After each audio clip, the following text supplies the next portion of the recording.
अब बात महाराष्ट्र की, जहां नामांकन वापस लेने की डेडलाइन खत्म होने में अब सिर्फ 4 घंटे का वक्त बाकी बचा है। इस बीच बीजेपी को एक बड़ी कामयाबी मिली।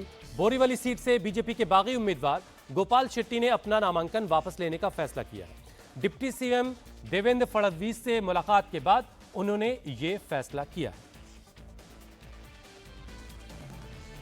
तो बोरीवली से जो नामांकन भरा था वो वापस लेने के लिए तैयार हैं और उन्होंने ये देवेंद्र फडणवीस से गोपाल शेट्टी ने मुलाकात की और उसके बाद नामांकन वापस लेने का फैसला किया है। महायुति और महाविकास अघाड़ी दोनों खेमों के लिए बागी जो हैं एक बड़ा सिरदर्द बने हुए हैं। सिर्फ 4 घंटे का वक्त बाकी बचा है नाम वापस लेने में और अभी तक बहुत सारे ऐसे उम्मीदवार हैं जिन्होंने नाम वापस नहीं लिया। हालांकि एक चेतावनी भी बीजेपी की तरफ से दी गई है कि अगर नाम वापस नहीं लिया गया तो कड़ी कार्रवाई भी होगी। और दोपहर 12 बजे शरद पवार के घर जाएंगे उद्धव ठाकरे। तो ये बड़ी खबर इस वक्त की, बागियों के नामांकन वापस लेने को लेकर के चर्चा होगी। उद्धव ठाकरे और शरद पवार की मुलाकात होगी। शरद पवार के घर पर यह मुलाकात होनी है। खुद उद्धव ठाकरे शरद पवार के घर पहुंचेंगे।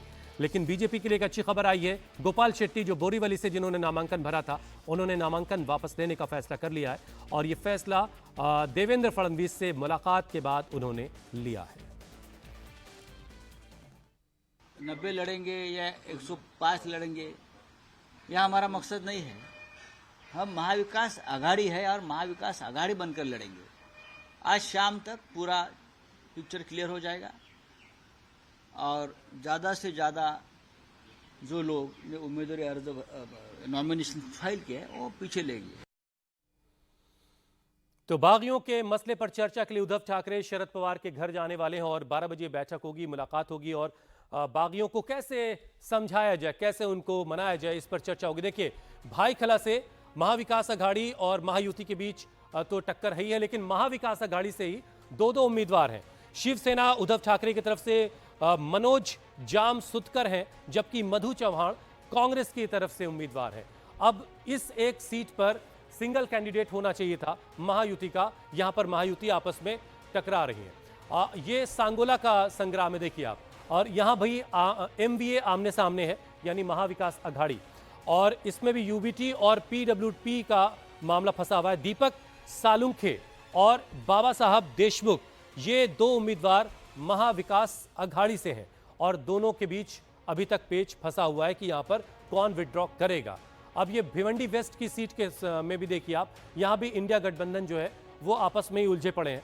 यहां पर कांग्रेस की तरफ से दयानंद चोरगे हैं, जबकि समाजवादी पार्टी ने रियाज आजमी को टिकट दे रखा है। अबू आसिम आजमी बार बार ये बात कहते रहे कि जहां हम जीतने के कैपेबल हैं, हम उम्मीद करते हैं कि हमें महाविकास अघाड़ी जो है वहां पर हमें मौका देगी। दिनेश मौर्य इस पर और ज्यादा बातचीत के लिए इस वक्त हमारे साथ जुड़ चुके हैं। दिनेश, अभी हमने एक बड़ी खबर दर्शकों को बताई है कि आज दोपहर 12 बजे शरद पवार से मुलाकात करने जा रहे हैं उद्धव ठाकरे और यही बागियों के मुद्दे पर बातचीत होनी है। कितनी उम्मीद है इस बात की कि जो बागी उम्मीदवार हैं वो अपना नाम वापस ले लेंगे?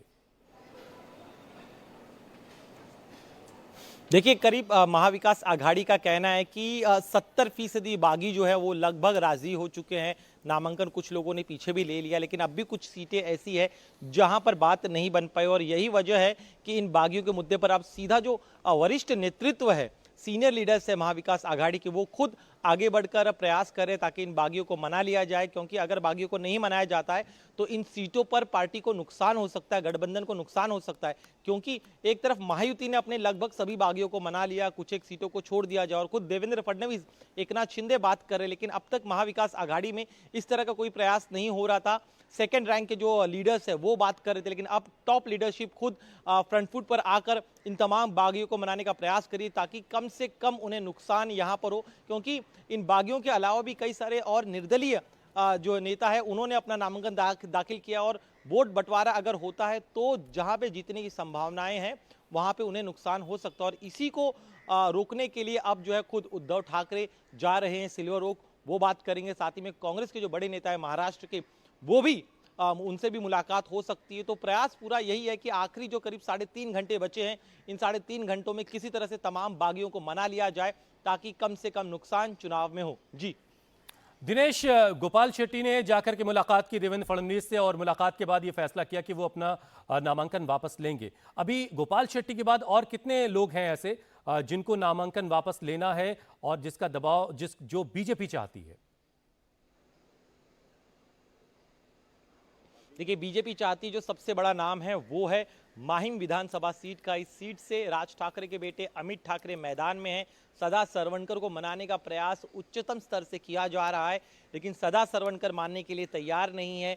देवेंद्र फडणवीस ने उन्हें मनाने का प्रयास किया, तब भी नहीं मान रहे। एकनाथ शिंदे खुद सदा सरवणकर के साथ 2 बार बैठक कर चुके हैं, लेकिन लगातार दलील यही दी जा रही है सदा सरवणकर की तरफ से कि जनता का काफी दबाव है। वो चाहते हैं कि मैं चुनाव लड़ूं और इसी वजह से मुझे इस मैदान में रहना है। और अगर एमएनएस चाहती है कि मैं अपना नामांकन पीछे ले लूं, तो जितने भी महायुति के सामने पूरे महाराष्ट्र में करीब 200 से ज्यादा उम्मीदवार खड़े किए एमएनएस ने, वो सभी अपने उम्मीदवारों को पीछे ले ले और उसके बाद ही मैं अपना नामांकन पीछे लूंगा। इस तरह का दावा जो है, दलील जो है, वो सदा सरवणकर की तरफ से की जा रही है। तो ये एक सबसे बड़ी सीट है जहां पर झुकने के लिए तैयार नहीं है। फिर भी प्रयास हो रहा है महायुति की तरफ से कि किसी तरह से सदा सरवणकर को मनाया जाए। आखिरी 3.5 घंटे है, उम्मीद देखा महायुति को लग रहा है कि अब भी शायद थोड़ा वक्त है जब वो मना सकते हैं, लेकिन अभी सदा सरवणकर पर है कि वो मानते हैं या फिर नहीं। जी।